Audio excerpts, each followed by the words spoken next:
Kawawa naman pala yung butiki. Ano nangyari sa butiki? Nabatay ni Dungis?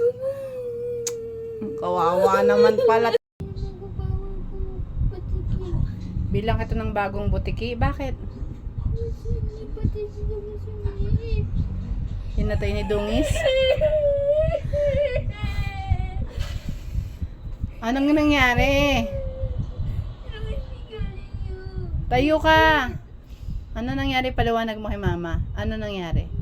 Si Donghis, yung pusa natin, anong nangyari? Kinagat niya yung butiki. Asan yung butiki? Patay na?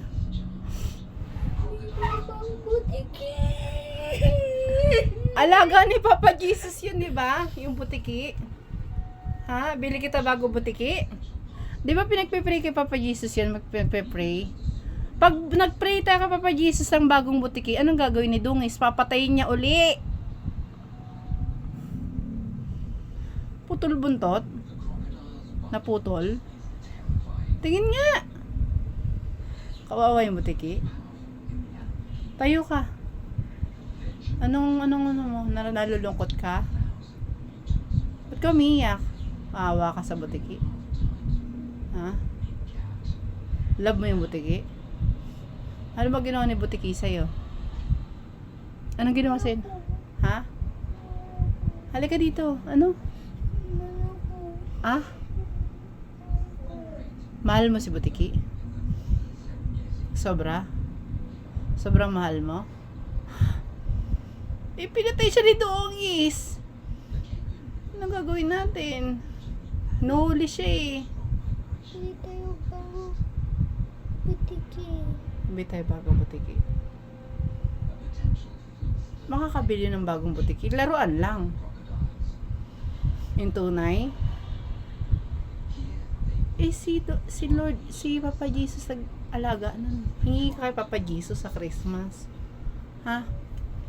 Ha? Huwag ka na malungkot. Yan talaga. Kasi dapat sinabihan mo yung butiki. Dapat sinabi mo sa butiki, taas siya, wag siyang lalapit kay Dungis, no? Ano nangyari? Tingnan mo nga doon, patay na ba?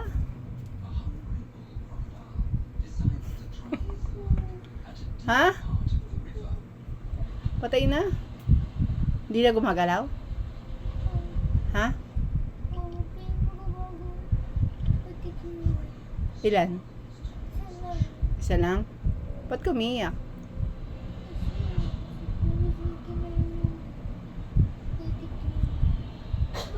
Nilaro lang ni Jung. Yung kinain niya. Nilaro? Kawawa naman yung butiki. No? Tingnan natin ang butiki. Nasaan na ba yung butiki? Nasaan? Tingin.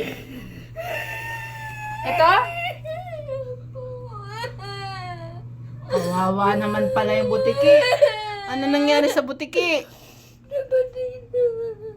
Nabatay ni Dungis? Kawawa naman pala talaga. Salbahe si Dungis, no? Sabi mo, Dungis, bad yun. Dungis, bad yun.